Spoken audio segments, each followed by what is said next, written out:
Hello and welcome to the Burn the Ships podcast, the weekly baseball podcast, which I'm so happy to be doing with Justin Russo at Fly By Night. We are back again for another week of baseball. And it's going to be a fun show today, talking about some prospects, one being sent down, one being called up, one that was called up, then sent down. Going to talk about our hero, our favorite, Yasiel Puig, and a whole lot more. But first, my good friend Justin at Fly By Night is going to talk about bacon. Okay, so I got kind of slammed for this well, I shouldn't say slammed. There were some people that actually agreed with me on Twitter a little bit ago where I said I found bacon to be overrated. And what I don't mean that it's just overrated. What I mean by that is, I think there's this growing sentiment in the world where, you have to like bacon to fit in. And I don't think bacon is as good as people think. I think there are certain dishes where bacon is amazing with. There's almost nothing better than, a bacon burger, you know what I mean? Or bacon wrapped scallops or anything like that. But people randomly throw bacon into dishes, and it just doesn't work. And I find bacon, I can live without bacon. I really can. I can go throughout my day and not have to even think about bacon in the least. And that's kind of where I'm at, where I say it's overrated. I don't think I need to have bacon on anything, and I could still survive. And I don't think it's as good as people say it is. That's just my personal opinion. I don't think bacon is as good as people say it is. I think there are certain things it is amazing on. I think there's a lot of things it's terrible on. So that's kind of where I'm coming with on the bacon thing. I mean, I will say this about bacon. This is another food discussion I've had. Is if you give me a choice, I can no longer eat chicken, cow, or pig, I'm eliminating pig easily. It doesn't come close. I mean, bacon's fine, it's solid, but I mean, for all the hype it receives, it doesn't deliver. I mean, we're talking about people. I'm trying to think of a baseball comparison here, but I don't know. I'm struggling for one right now. But it's just, I mean, I get it's not all it's built up to be. It's not. Yeah, like I said, I really do like bacon. There are certain things I do like bacon on. But if I didn't have bacon, I wouldn't care. I wouldn't find my life to be any, changed at all. You know what I mean? Yeah. And I'm trying to think of who bacon would be. Would bacon be Robinson Cano? Maybe. It might be Robinson Cano. I do like that. I do like the Robinson Cano thing. I might have to stick with Robinson Cano. Yeah, and honestly, yeah, because then bacon's been built up more, and the whole building it for Cano was getting that big contract from Seattle, and yeah. Yeah, I can see it. There's probably someone else out there that fits it to a bacon. better degree, but I'm going with Cano. Well, this means when I watch Mariners games now on MLB TV and Cano's in the box, I'm gonna be calling him Bacon from now on. Robinson Bacon. Well, you're right though about the pig stuff, about pork. I could go without pork more than I can go without chicken or beef. Yeah, it's not a tough decision for him. It's well, all right, I can do that. The only thing I think I might miss from pork would be shredded pork. That might be the only thing. See, I'm even really fine without that. I don't think I'd miss it. I'm just not a big fan of pork. Yeah, so I get it's but this is the thing with food opinions. I think food opinions are always fun because no two people ever have the same food opinions on everything. No, they do not. So I'm a big believer that turkey's incredibly overrated. Turkey is overrated. I mean the only kind of turkey I actually like right now is deli meat turkey, just for sandwiches. But even that I don't even really eat. Yeah, it's just. I mean, this gets into the whole Thanksgiving thing. Why can't I have chicken or steak or something for Thanksgiving? Turkey, I shouldn't be eating it this one time a year. I'd rather have something better. But that's for our food podcast. Yeah, I'd rather. You know what's funny is on Thanksgiving I would rather have Chinese food. I could see an argument for it. Yeah. I don't know. Then again, I'm weird like that. I don't really care for bacon all that much, so people probably think I'm insane right now. But we need to talk baseball because there was a lot that happened. There was. I mean, one of my favorite things, we'll just start here because it's I mean, well, I guess it's not because of our podcast, but it ties in with burning the ships and the Dodgers. Yasiel Puig, and I'm gonna do screen share right now because this throw. I wasn't watching the Dodgers game, but you tweeted out this throw, and it got like 50,000 retweets or something, and it was just the most amazing thing. And I was in awe, and I love Yasiel Puig even more after this, which I mean, it's saying a lot because I already loved him, but freaking Yeah, so Trevor Story hits the ball to right field, and Puig kind of misplays it, like he jumps kind of weird, and the ball rolls around in front of him, and then he picks it up, and he hoses Trevor Story from like 310 feet away. I mean, it's And Trevor Story doesn't run slow. no, he doesn't. He's not Mark Reynolds. Yeah, this isn't like he threw out Todd Helton or something. Shout out to Todd Helton. Hopefully he gets in the Hall of Fame. It's just On the money, too. yeah. On the money, I think StatCast said when he threw it was 93.5 miles per hour, which is insane because he threw the ball like it wasn't on a straight line. No. He chucked that thing. It was I mean, it just shows so much of his raw talent just with that arm, which is just freaking 50 caliber cannon. Yeah, he made a catch on Sunday that was where he face planted into the same wall. And then it was kind of funny because later on in that same game, he had a ground ball to right field go underneath his glove. Yeah, so this is you mentioned with the throw. Yeah, 310 feet, 93.5 miles an hour. That's just ridiculous.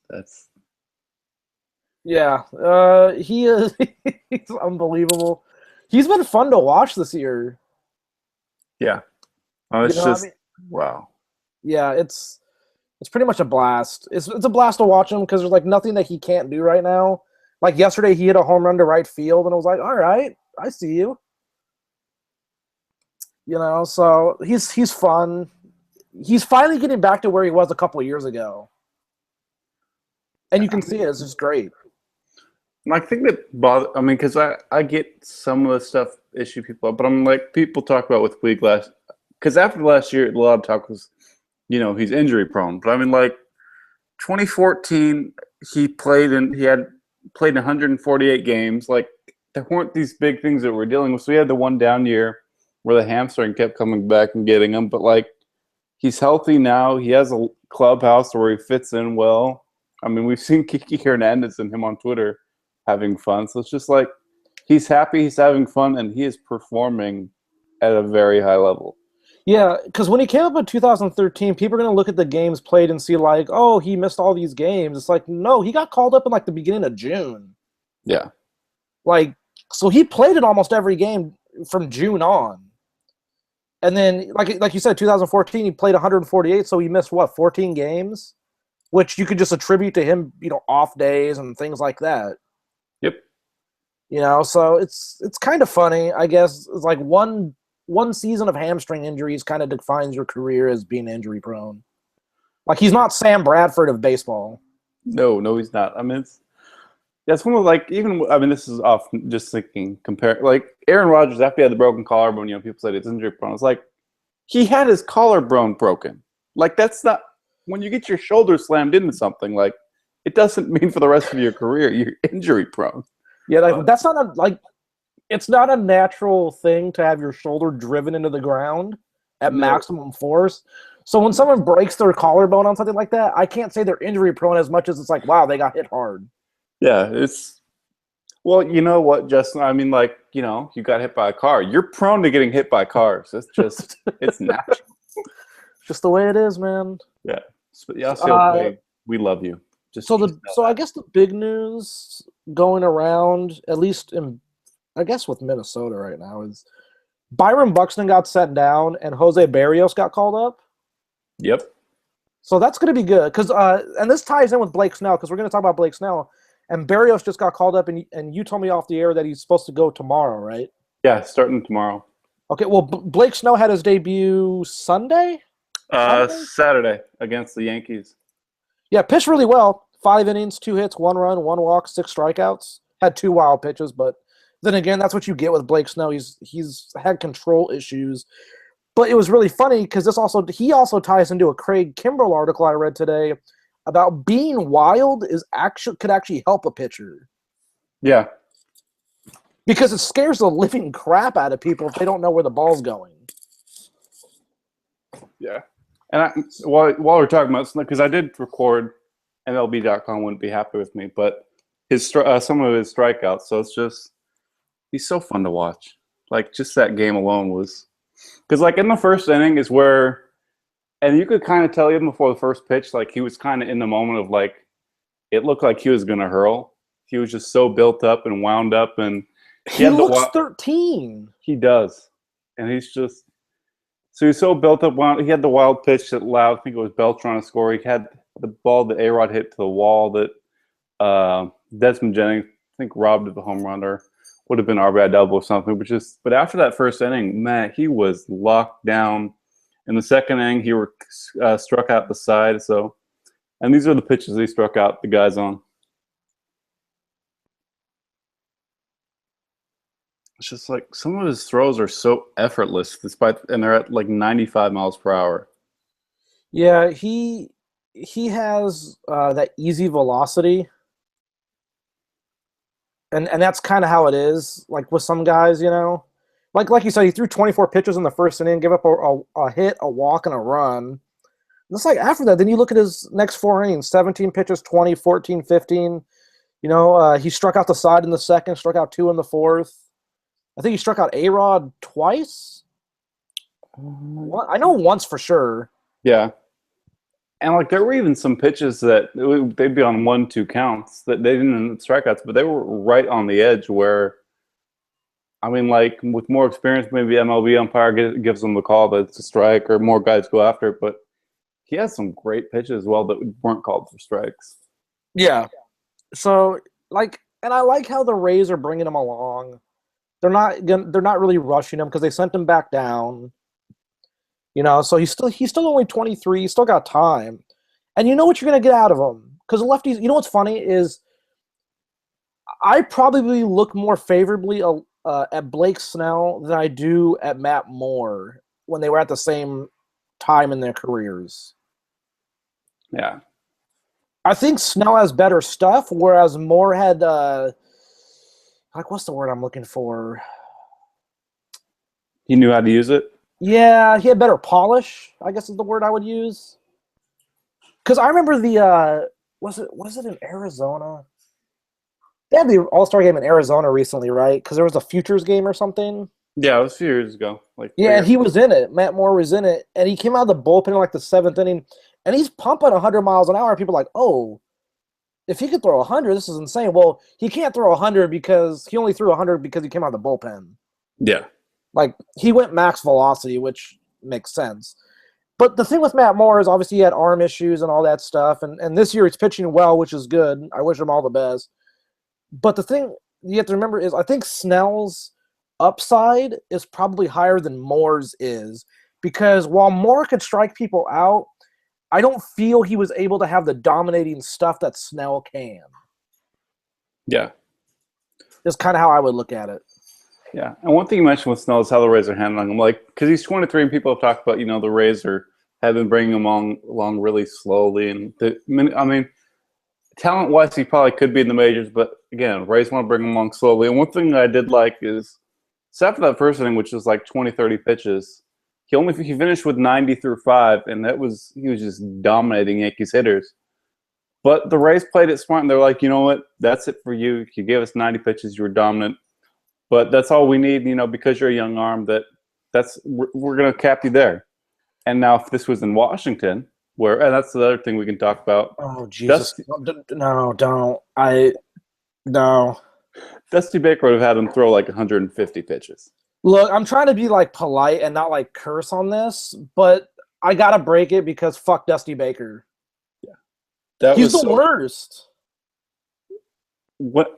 I'm like, because I was just following that game Castbox or occasionally watching, but like, I think Rourke was at like 90 through 4 or 5 or something. I was like, all right, so he might make it to 6. I never expected because he was at near 100 through like 4. So yeah, but Yeah. Okay. So because I tweeted about it. So 3 days ago, Roark was at 121 pitches and still throwing. Yeah. But after 6 innings, he was at 108 and still got sent back out there. Yep. Like you can't do that. And then the next day, he sends Strasburg out there in the 8th inning at 114 pitches and gave up the lead because Dusty Baker is incompetent. Dusty Baker is the worst. I will defend my stance on Dusty Baker till I die.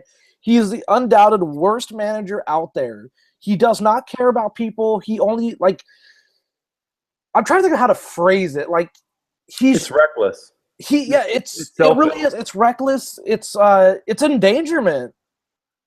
Like, and these aren't guys that, like for instance, Steven Strasburg, guys had arm problems. Yep. Like, why do you keep tossing them out there for absurd amount of innings? Like, or not even innings, just pitches.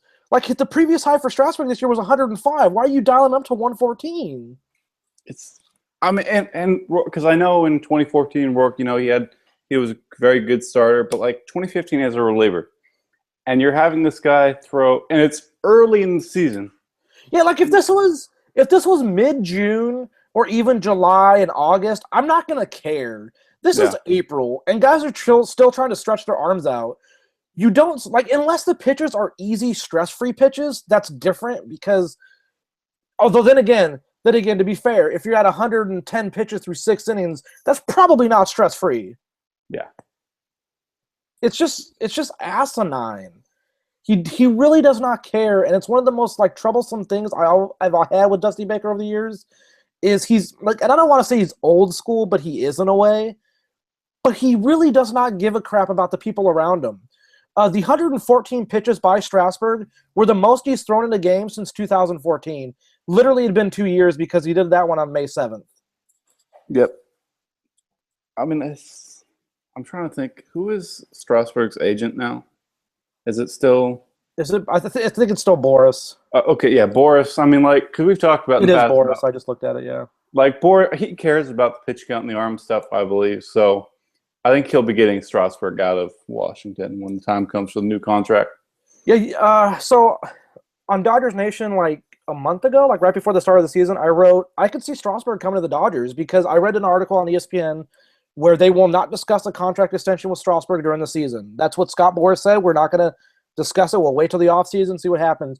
Well, the funny thing with the offseason is you only have maybe 10 to 14 days to iron out an extension from the end of the season to when free agents are filed. Yeah. So from there, you have basically, let's say 2.5 weeks to work out a deal. Okay, that seems like a long time, but if you're far apart on numbers, that could take a while. And on the flip side, Strasburg's from San Diego. He went to college in San Diego, went to high school in San Diego, was born and raised in San Diego. I don't know if he's an East Coast guy. I don't know if he's going to want to keep pitching for Dusty Baker. He's going to be 28 years old on July 20th. That's still prime pitching years for him. I think he could be a $200-some-odd million pitcher. And I think even though Washington has shown that they were going to pay through the nose for anybody, I think for him, it's best for him to get away from Dusty Baker in that situation. Yep. And also, I think it depends on what happens in the playoffs, because if the Nationals win the World Series, which they're really good this year, maybe he sticks around. I don't know. But I also do think that in his best interest, he should probably get the hell out of town. Yeah, and I was just thinking about this, because, one name I thought about also, and this is just going back to prospects like Lucas Giolito, and he's someone who the Nationals have been careful with. Should have went first over. He would have went first overall that year, and that was the Carlos Correa draft. He would have went first overall that year if he didn't have arm troubles. Yep. That's the insane thing is Lucas Giolito should have never fallen as far as he did in the draft. That's always been one of the biggest what-if stories out there. He threw 100. He had a devastating breaking ball, but because of arm issues and elbow issues, he fell to 16th. And that's an insane thing to even utter right now because he's the top right-handed pitching prospect in baseball. The top left-hander obviously being Julio Urias of the Dodgers. And they're far and away the top two in the minors in terms of pitchers. But it's one of those things where with Giolito, You don't want to see him overused, and because the Nationals have him in the system, maybe that eases the burden of losing to Strasburg, even though Strasburg is really good, and people don't seem to notice that. What is Dusty going to do to Giolito's arm, though? Kill him. That's like that's the only thing I can say. I mean, I don't look. I would like to believe Dusty Baker isn't an idiot, but I've seen enough to know that he is. Yeah, it's just. I mean, it's. I don't want to say, but I feel like a few years from now we're going to be talking about Giolito having another Tommy John surgery.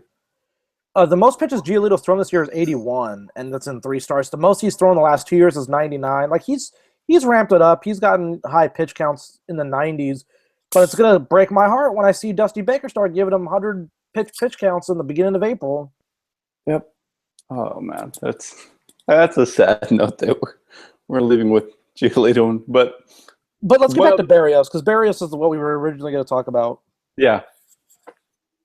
So the Twins called him up. He's going to start tomorrow. Really good right-hander, just really good. He's 21. They picked him in the first round of 2012. I think he was like 32nd overall or something like that. So far in 3 starts this year in AAA, I'm not even going to mention the record because the record doesn't matter. A 106 ERA. In 17 innings, he struck out 20, walked 8, giving up 3 runs, 2 earned. He's looked good. Everything I've read about him and seen, because I've seen some video of him this year in AAA, he's looked good. So, and he's got a track record. 2014 was good. 2015 was good. So, you know, he's going places. Yeah. I mean, and people are kind of waiting to see when is Minnesota finally going to do this. I mean, they're bringing up Bucks, and they're bringing up Kepler. They're bringing up there's one name that's slipping my mind right now. Snell? Not Snell. It's a pitcher who they just brought up. Oh yeah, Alex Meyer, I think. Who? Meyer. Yes, I think Alex Meyer or something like that. Alex Meyer, yeah. So they brought up. So people are always waiting, like, when is Minnesota going to bring up Berrios? And then just today, like out of nowhere, it's his time. Yeah, it's good to see. I mean, look, as much as I want to believe that the Twins could be a sleeper team in the American League Central, no. Like, they have too much young talent to do anything. They're not like the Astros last year, where the Astros had all that young talent, but it was also a lot of veterans. Yeah. And the Twins right now are, 8 games back in the Central of the White Sox? Holy crap, the White Sox are 14-6. Fun fact, the White Sox were my sleeper to win that division. Wow, it's not because of their offensive moves. I actually like the White Sox pitching staff. Sale and Rodon and oh my god, I just blanked on the other lefty. Yes, thank you. Yeah, so they're really good. But going back to the Twins have a lot of youth, and they're gonna have to nurture that, and it's gonna take a while. Yeah. I do like what they did though. They got Young Ho Park. He's performing well, or at least I should say well enough. I think he's not hitting well, but he's got like 4 home runs. My one complaint with him is he really needs to put on his sunglasses while he's fielding. It's just, dude, you got to do it. Yeah, a lot of people don't even do that, which is hilarious. Yeah. But Berrios got called up, and they sent Buxton down to AAA. That was the corresponding move, right? Yeah, they sent Buxton and also top prospect Max Kepler down. Okay, so with Buxton, we got to talk about this because this is kind of disappointing. Like, he was supposed to be the next big thing. But Buxton has an issue, and that issue is he strikes out a lot, and he doesn't make contact at all. I shouldn't say at all. That's not fair to him. He doesn't make contact consistently enough. Like, this year he's batting 156, and you can get away with that because of his speed and his perceived defense and all this stuff. But the problem is he struck out 24 times in 45 at-bats. Yeah, that's a bit of a problem. Yeah, and you know what's funny is that the problem the Twins have as a team. I think they strike out the most of any team in baseball this year. And that's never good. Actually, hold on. Nope, they're 6th. But they were higher because they feature a lot of the players that are in like the top whatever. Like I think it's like the top 20 in strikeout rate. I think they featured like 3 of the players or something like that.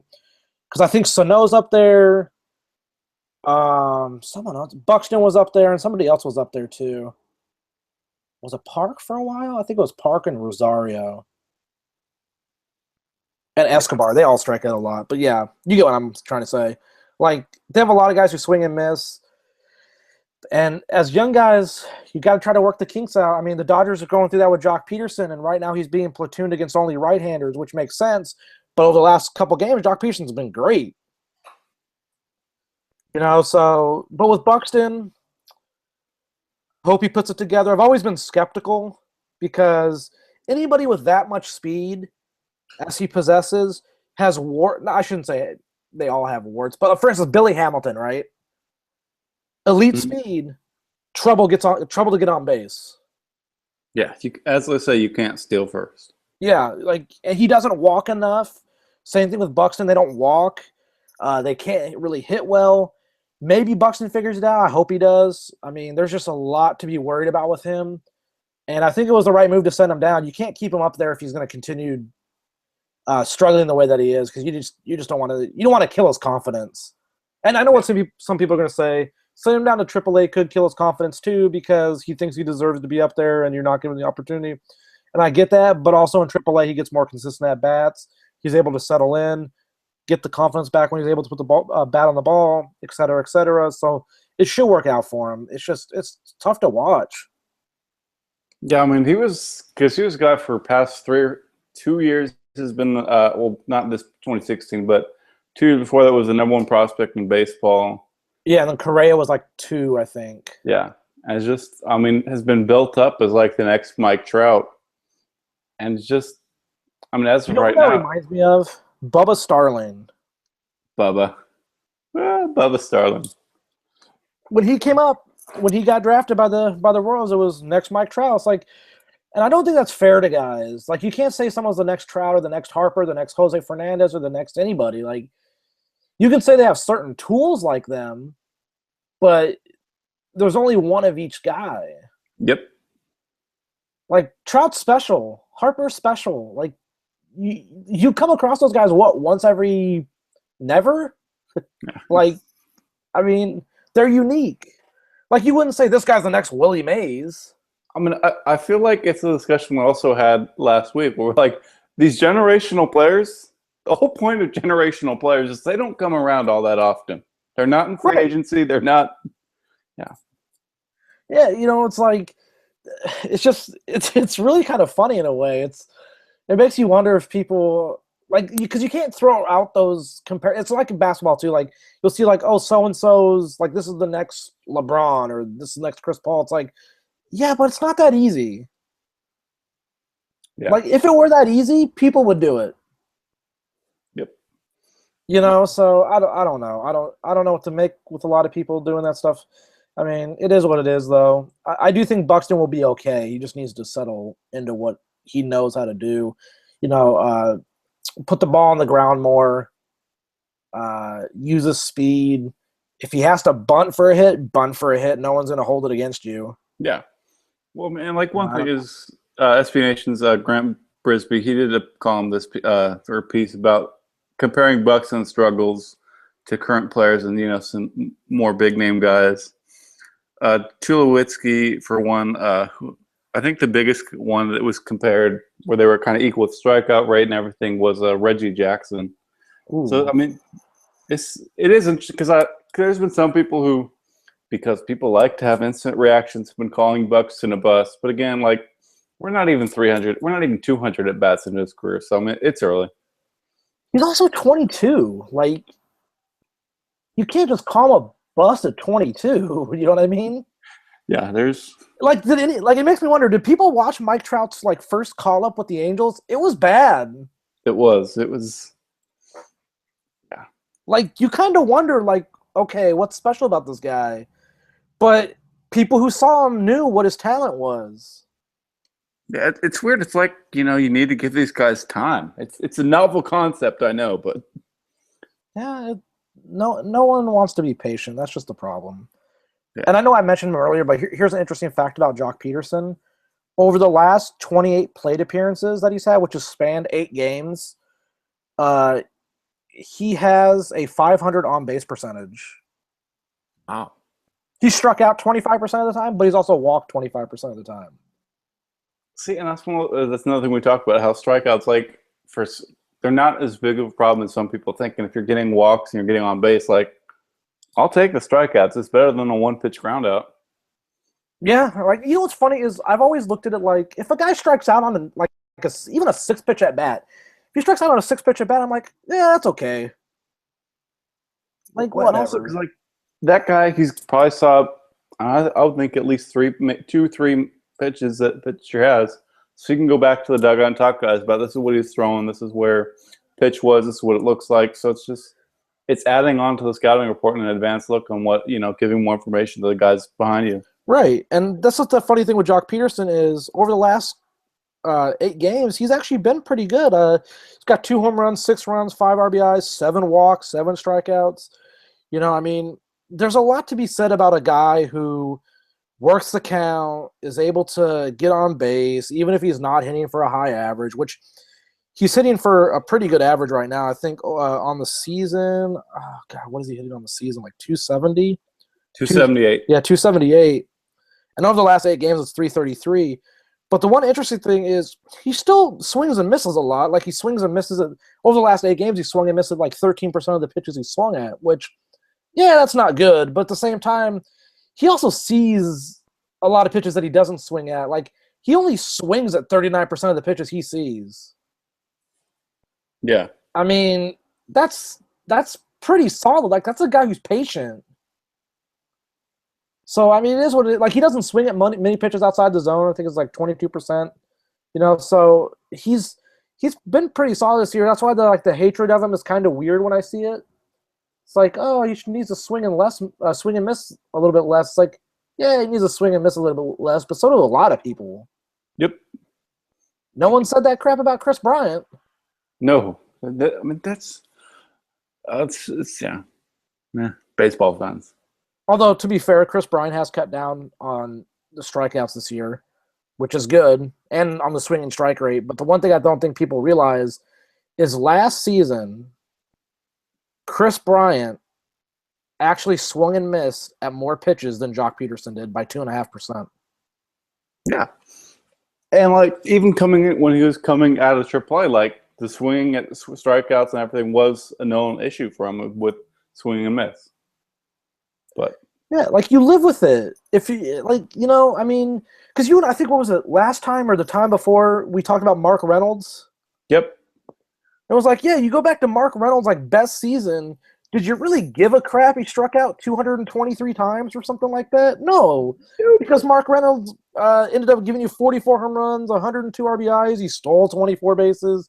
He OPS'd almost 900. Like, you don't care. Yeah. I mean, like, and it's like with Chris Davis now, too. Like, I'll take those three outcome guys. I'll take a home run, walk, strikeout. That's fine. The protection he's going to give me, I'll deal with it. Yeah, it's kind of funny because it's basically like saying, I don't want Adam Dunn because he strikes out too much. It's like, yeah, he also walks a shitload and hits home runs. Yeah. I mean, there's really no problem there. Chris Davis struck out 26 times this year. He's also walked 15 times. Yep. Are you not going to take that? Because that's what it kind of comes down to. And I think that's the problem that I think. Like, I do think some strikeouts are bad. I obviously do. Some strikeouts are terrible. You can't, like, if you strike out with a runner on third and 1 out, that is literally possibly the worst outcome you can have in that situation outside of what, I don't know, lining the ball to third. Yeah. And then the runner gets tagged out. Like, that'd be the only thing worse. So, yeah. I mean, for instance, Paul Goldschmidt this year strikes out 21% of the time, but he leads baseball with a 22% walk rate. Boom. But people are going to focus on that one negative outcome instead of the positive. Yeah. I mean, maybe you poke holes at Miguel Sano striking out 37% of the time, but he's walking 17% of the time, and he's hitting home runs. Yep. That's one thing I loved about Snell. Just in his first, this was last year. It's just how many pitches he would take. I felt, he did strike out a lot, but he would take so many pitches. I was like, This is a guy who's approached the plate. He's going to look for that pitch, but he knows what pitches to swing at, what not to swing at. And sometimes maybe it'll end in a strikeout, but if it ends in an 8-pitch at bat, I'm happy. Yeah, he knows his strike zone. Yeah. And that's kind of what I think a lot of hitters don't know is their own personal strike zone. So it's kind of interesting to watch people go through it. But we'll see. I mean, I do wish Byron Buxton the best. I do think he's going to be fine. I think Jose Barrios, for however long he's up, he's going to be fine. He's going to hit rough patches, people. Do not worry. Do not freak out. It happens to everybody unless you're Kenta Maeda. Okay? Like, it happens to everybody. Maeda, oh my goodness. Okay, first off, Maeda is going to get bombed in a start soon, and I can just say that. It's going to happen, so people don't freak out about that. That's coming. Yeah. And I hope people understand, like, it's nothing against him. It's just, it's bound to happen. I think his next start is Thursday against Miami. So, yeah, Thursday against Miami at home. Good news is it's a night game. He's allowed 1 run in 25 1/3 innings. Do you know he's the first pitcher in Major League history to allow only 1 total run in his first four starts with a minimum of 20 innings? Wow. Yeah, he's ridiculous. So they already have his next couple starts lined up. Apparently, Maeda will start Thursday at home against Miami. It's a night game. We'll start Wednesday, May 4th at Tampa Bay. That is also, well, it doesn't matter if it's a night game. It's in a dome. And he will start May 10th against the Mets in Los Angeles in a night game opposite Jacob deGrom. Yeah, that's... Wednesday, May 11th might be the most overmatched pitching matchup I've seen recently. What is it? Alex Wood versus Noah Syndergaard. Oh. Although, to be fair to Alex Wood, he pitched well on Sunday. The defense let him down. Yeah, well, you know. If you saw any of that game, you would have felt bad for Alex Wood in the 4th inning. Yeah, it's... But, of course, I would assume there's a lot of Dodgers fans who are going to blame Alex Wood. Yeah, I mean, if Trace Thompson doesn't misplay a ball in left field, he's fine. There was another issue later on in the game with guys. Like Puig had the ball going underneath his glove. There was a couple errors made. It was the fact that Dodgers won that game is insane. Yeah. So who knows? But yeah, I think people need to stop freaking out about Alex Wood. And it was kind of funny because Eno Saris, one of the top sabermetric guys, wrote about Alex Wood, or not wrote, but he showed a thing about Alex Wood, why release point is important for him, which is funny because that's what I wrote about him a couple days ago. Huh. Because release point is important for him. For instance, with Alex Wood, and I'll jump off the subject real quick, the higher his release point, the better he pitches, because he's able to get the downward velocity, and what he ends up doing is the spin rate actually decreases the higher his arm slot goes and his release point gets, which means the ball goes down more for him. And when he lives down in the zone, he's fine. And it gets was it us the others, not Sunday, but the start before, he was missing the one in Atlanta. He was missing arm side because his release point was getting too low. So rather than finishing on top of the ball, he was coming around the ball. And that actually led to problems for him.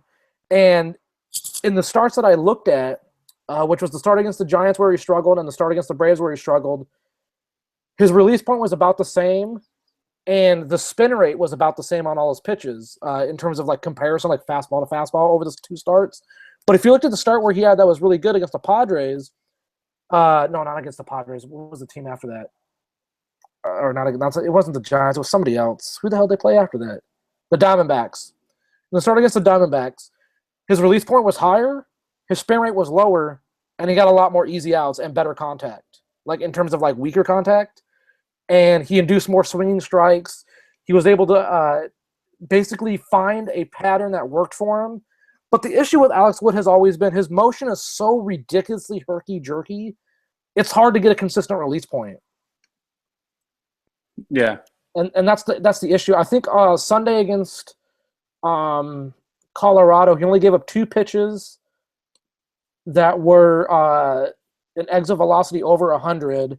One was a Trevor Story ground out. The other was a Brandon Barnes line out to Puig. I think that was the one that was the catch Puig made where he face planted into the wall. But you look at other stuff, it's like you got Carlos Gonzalez to swing at something and have an exit velocity of 53. Brandon Barnes had one for 63. Carlos Gonzalez had another at 59. Gerardo Parra had one at 75. Like, you look at these things and you're like, okay, this isn't like he's getting guys who can roll over. And for Alex Wood, staying low in the zone is good for him, but he can't repeat his arm action, which is the problem. And until he can do that, he's going to be inconsistent, which is kind of what he's been throughout his career outside of 2014 where he was great. You know, so the Dodgers have work. Yeah, given the shape of the NL West right now, it's like they've got time because Giants got issues they got to figure out. I mean, Rockies, the Dodgers lead the West by a game and a half, I think, over the Diamondbacks, who were kind of just there. And then the Giants are 2.5, Rockies 2.5, Padres 5. No one cares about the Padres. Sorry to say, San Diego. Poor San Diego. Yeah, poor San Diego. They tried, man. They really tried. Speaking of bad, the AL West is terrible. The Mariners lead the AL West, and they're 10-9. Oh, good. Two teams are 10-10, which is the Rangers and the A's. The Angels are 9-11, and they're only a game and a half out. And the freaking Astros are 6-14 and 4.5 out. Yeah, the Astros rotation has been, which we kind of expected. Like we got to be honest here. Did you expect that rotation to hold up like it did last time, like it did last year? No. Yeah, like Dallas Keuchel, like as good as he was the last 2 years, or good as he was 2 years ago, great as he was last year, I don't know if people really expect him to continue what he did, and he hasn't. He's been unable to, especially on the road, and that's how it goes, you know. Oh, I almost forgot. You wanted to talk about replay reviews. Yeah. So, and this came up because I was watching because I'm a masochist, so I'm watching Dusty Baker's team, the Nationals. And so they were playing Minnesota, and I had it queued up, so I'll try and get it back up. But yeah, so during the game, this was when I don't know, but like a little small line drive, diving play, and it was close to where you couldn't tell if it was caught, because on diving catch attempt by Eduardo Nunez, you couldn't tell if it was caught if it hit the ground first. Right? Yeah. So I'm gonna pull it up right now, and I mean, obviously, going back on a replay, it's kind of hard to tell. And this came up during the broadcast because I couldn't figure out why Minnesota wasn't challenging it. As it turns out, and I learned this from the first time during the broadcast and looked up the rule book. You cannot challenge plays like that in the infield, which is just, I'm not sure why there's a difference between the infield and the outfield, but that's Major League Baseball's rule. That's weird. It's just like, yeah. So I mean, it's one of the odd things about replaying. Like the Giants have had some issues with it recently, and just some terrible calls. Close. I don't know if that did hit the ground, but that's close. Yeah, and they weren't allowed to replay it because I mean, it's just, I know MLB's trying to work with the replay thing, but like, you can challenge that in the outfield, but not in the infield because. So basically, this is kind of my question then. Like, if a line drive is hit to shortstop, right, and it's a sinking line drive, and he dives on the dirt portion of the field, and it looks like he traps it. It looks like he traps it to everybody, but the umpire calls the batter out because it got caught. But a replay shows that it hit the ground. You can't review that. I do not believe. I mean, I think I see. Is he diving forward in any way? He's just wherever he's diving, he's just on the dirt. Okay, so let's because one of the things it said is if it's in front of them, that you can't be reviewed. So wait, that makes no sense. I know. Because I tweeted out to you about the rule. It's just, I don't know if when they were doing this, they just like, let's throw that in there and no one read it, but it's. Or do they just think there wasn't going to be like a problem? Like, it's on the infield, we'll see it. Yeah. So here's the exact rule. Calls involve decision regarding whether a batted ball was a foul ball within meeting. In this case, three-man. Okay, umpire's discretion to determine where first base or third base umpire would have been set for the purpose of determining line drives fielded by a defensive player in the infield and balls that first land in front of the set positions of the first or third umpire shall not be subject to review. These were written by such lawyers. Yeah, it's that's ridiculous.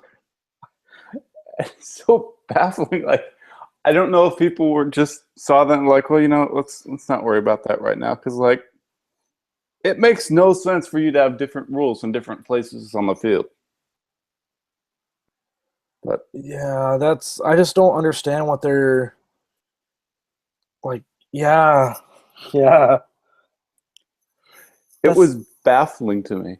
That actually hurt. Like, it makes my head hurt. Like, it really does, because I don't understand it. I don't understand what the set position is. I know. It's freaking baseball. So what games are you excited for tonight? Tonight, I mean, Kershaw's pitching tonight, so that's kind of like must watch. Yeah, Kershaw. Vincent Velasquez and Max Scherzer. Vincent Velasquez, he had the phenomenal start, which I believe was better than Arrieta's no-hitter. Well, you know what's crazy? We've talked so much, we haven't mentioned Jake Arrieta's no-hitter. Yeah, that's true.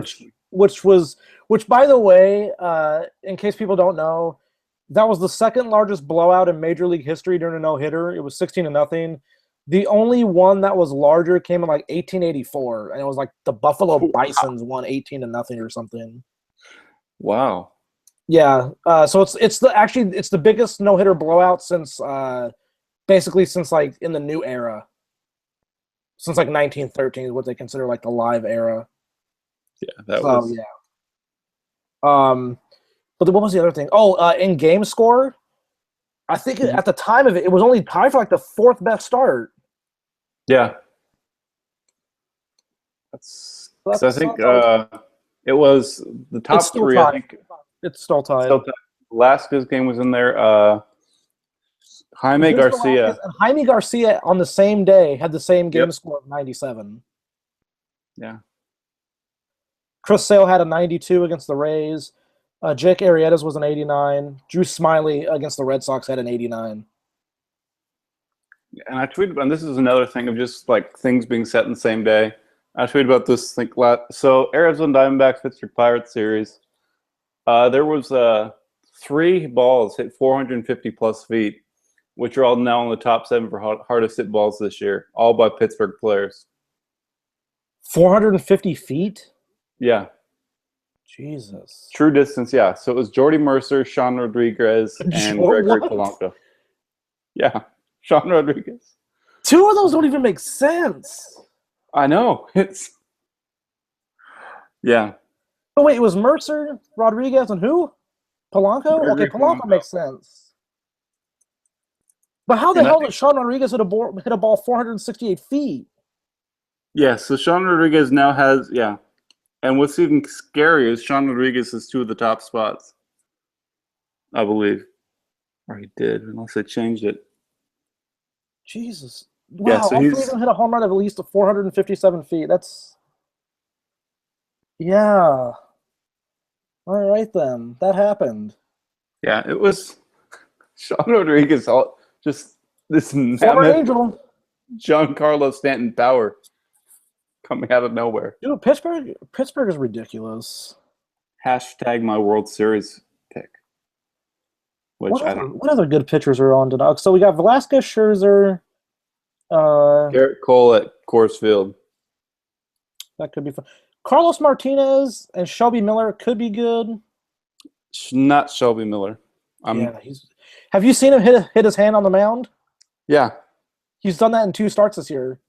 Yeah, although the second one, he said it wasn't the reason he performed badly, but it's just. Oh. But yeah, so Zach Greinke's got issues too. So Arizona's having a wonderful season, and somehow they're second.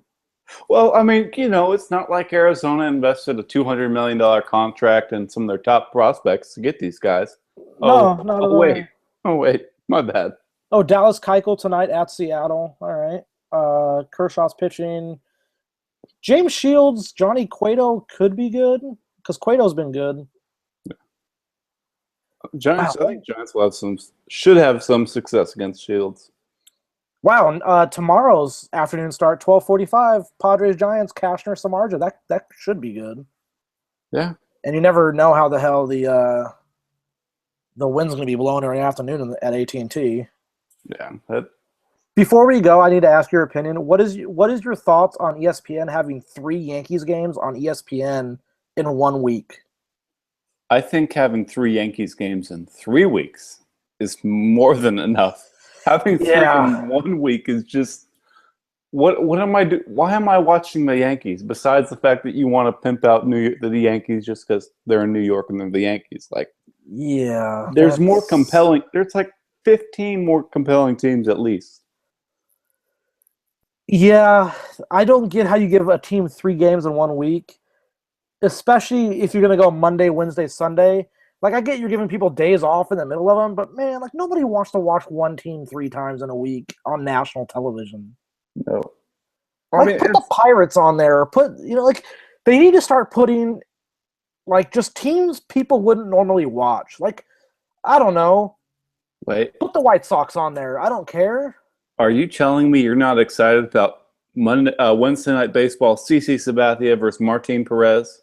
You're not excited about that? Is that the Wednesday night? Is that the Wednesday matchup? Yep. Oh, they did not think that one through. They did not think that one through at all. What was the matchup yesterday? Who was? Oh, it was Nathan Eovaldi. Who almost had a no-hitter. Okay. Yeah. And then who was it for? Cesar Ramos or something like that? Yeah, because he was making his debut. All right, then. Yeah, So who's the Sunday game? Let's see what the Sunday start would be. And of course it's New York, Boston. So we're gonna get Eovaldi Price. Yeah. Fun. Although Monday we do get Cubs Pirates. There we go. Which is Jake Arrieta and Jonathan Neese. Oh, I was excited until you said Neese. I don't make the matchups. I'm sorry. Oh, man. I guess Who's it's the not Wednesday? their fault there. It's before the rotations come. Oh, and don't worry, because next Wednesday we get Red Sox, White Sox. I get to see the White Sox, but I got to deal with the Red Sox first. Oh, I mean, like... Oh, don't fret, Matt. Do not fret, because if you were tired of Yankees, Red Sox this Sunday, May 8th, Yankees, Red Sox again. Oh, well, this is so good because I missed the last Yankees-Red Sox Sunday night game, and I was afraid there was just never going to be another one, but there's going to be one next week. Yeah, we have 2 weeks in a row. That's how I know we're doing life pretty good, you know? Oh, well, all my issues in life are gone. It's just Yankees-Red Sox. I mean, like, it's not even the best series in baseball. It hasn't been for a few. Like, I'm granted I'm biased, but like Giants, Dodgers, like, come on. Although May 15th we get Cardinals, Dodgers, and then May 22nd we get Cubs, Giants. So yay!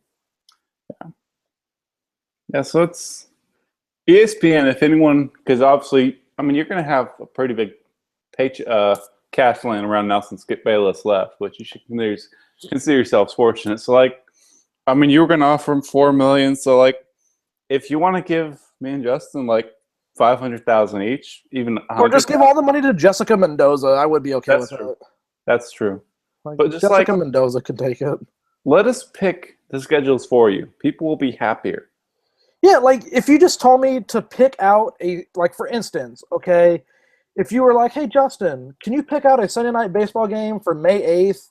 Because we don't want to run Yankees, Red Sox, what am I trying to say, 2 weeks in a row. I'm like, oh yeah, let's go Mets Padres. Yeah. But then again, you always got to keep in mind schedule, and the Padres have to go to Chicago the next day. So if you want to keep in mind schedule, then you can just say, let's see. You know what I'd like to see May 1st? White Sox Orioles. You got some Chris Davis, Manny Machado. You got the White Sox. I like it. You know what'll be interesting? Rockies Giants. Yeah. On May 8th. Rockies Giants May 8th. because the Giants have a home game the next day, and Colorado's at home for a night game against Arizona. Yep, there we go. But boom, I just happened to freaking make a schedule that actually makes sense. Although, here's the other thing, too. You could do Pirates-Cardinals because the Pirates are in Cincinnati the next night. It's not a big trip. Nope, but... Although, to be fair, if we don't want to watch Jonathan Neese, you don't want to watch that Sunday game. Yeah, well... we just want to avoid Jonathan Neese right now. Dang it, Neese. Why do you have to do this? God, who's that one Pirates? Jamison Tyone, just call him up. There we go. What's he MLB doing right debut, now? Sunday Night Baseball. There we go. Do you know how he's doing right now? Is he being good? Because I thought I heard something where he's been good. Yeah, I think he just had a shutout recently. Let me check. Oh, yeah. 6 innings, 1 hit, 1 hit batter, 6 strikeouts. So far in AAA this year, he's got a 1.65 ERA, 16.1 innings. He's given him 13. This is crazy. 13 hits, only 3 runs, 1 hit batter, no walks, 16 strikeouts. Boom.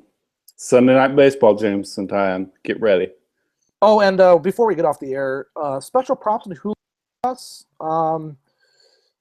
I do think he's going to be called up soon. Oh, really? And by soon, I mean like after the All-Star break. Oh, okay. I want to see Sean Manaea soon, but it's partially because of talent, partially because of his hair. Oh, he's got some great hair. He does. In AAA this year, the 19-year-old Julio Urias, I got to keep that in mind, 19 years old at AAA, 15 innings, 11 hits, 2 walks, 5 earned runs, 2 home runs. He's got a 3 ERA, 20 strikeouts. Goodness. He's got a 0.87 whip. And he gets minimal contact, man. Where did the Dodgers get him from again? They signed him out of Mexico. Oh, my goodness. Yeah, if only I could have been so lucky at 16. Oh, my goodness. Yeah, he went from, I think, in the span of 1 year, is it 1 year or a year and a half? I think he went from, like, Great Lake, which is, like, their low A product, to high A ball, then to double A. Jeez. And by the way, they signed and discovered Urias on the same scouting trip in which they signed Yasiel Puig. Oh, my goodness. Do you know how much they paid for him? $450,000. Oh, my goodness. Yeah, this is I don't even have words. Yeah. Wow. Yeah. So he'll be. I think also the other reason they're going to bring him up after the All-Star break is I think as a bullpen guy and as a spot starter. Yeah, for sure he'll be up in September. I don't see why he wouldn't be up in September when rosters expand. God, him coming out of the bullpen is just going to be so unfair. Honestly, like, I want to get him up before September because if I can have that weapon out of the bullpen in the playoffs, oh my goodness. Yeah, you know who reminds me of a little bit younger David Price. Yeah, that's with his first taste being coming out of the bullpen. Oh my goodness, yes. The only thing I shouldn't say wonder. The only thing I worry about with Urias is he's so fastball dominant in terms of like he relies so much on it that it could lead to him getting hit hard early. But however, the other side is his breaking stuff is really good. His slider is really good. His changeup when he does throw it is good. So the only thing is he'll have to find out how to pitch backwards sometimes because you can't just lead off with a fastball, Yeah. So, but he should be fine. The Dodgers, Rick Honeycutt's a great pitching coach. Grandal calls a great game. Ellis calls a good game. If and when he comes up, and I only say if because I have to, he should be fine. He really should be fine. He was signed in 2012. He was 16 at the time. We're literally almost a full 4 years later, and you could talk about a guy 4 years later from his signing to actually be in the majors, and he's still only about 20-ish years old. That's insane. That's ridiculous. Oh my goodness. Yeah, he's really good. Thank God I have minor league baseball TV. So happy. Now I feel so defeated. Like he's 19 and dominating AAA, and I'm 22 and I'm about to go to another junior college class. Oh, this is. Hey, man, there's worse things. I suppose. There are worse things. I mean, could have been Donovan Tate. Yeah. Although I shouldn't say that because I don't wish Donovan Tate bad. He's just had a tough go of it. He has. Oh, okay. So I promise this is the final thing before we get offline because I always find this story interesting. So I don't know if you remember this, but I told you a while ago Jordan Schaefer. Remember him, the former outfielder with the Braves? Yeah. Did I ever tell you the Dodgers signed him and made him a reliever? I think I remember that a little bit. Okay. So he's in Double A right now, right? In 9 innings in Double A, 6 hits, 1 run. It was unearned, 1 walk, 10 strikeouts. When did he start picking up a glove and throwing pitches? I don't know. I think someone said he did it over the last off season or something like that. Wow. Actually, you know what it is? I think they just outright converted him to a pitcher. And he just started. Wow. I don't know what he throws because I haven't actually watched him pitch, which is my fault. I should actually go find the coverage of the games that he's pitched because he's had, I think, 6 appearances so far. So I should seek those out. He pitched the other day against Arkansas in Double A. He went an inning, gave up nothing, struck out 2, only made 13 pitches. So it's like, and they kind of use him as like a lefty guy, but also as like a true, like a setup guy, kind of. Yeah. Wow. So I mean, look, do I think Jordan Schaefer is going to be good in the majors as a reliever? I don't know, probably not. But at the same time, it doesn't hurt to have a left-handed reliever that's still 29. Nope. Because those guys are valuable. They are. Get those lefties. Yeah. All right, man. You got to get to class. Yeah. So with that, we are going to wrap up the Burn the Ships podcast. We should be back on Sunday, talk about more of, well, really on Sunday, we're going to be talking about Barrios because he will have made his debut and it will be sexy and it will be amazing, I hope. So it'll be fun. A lot more to talk about. So we'll talk, of course, about the New York Yankees because that's the big thing right now. And I mean, just in case. Games. Oh yeah, all 3 games. Because people might have missed seeing them on national TV, so we want to make sure they're covered there. So we do want to thank you all for listening. Want to thank Justin at Fly By Night for coming on, and I wish you all a good day.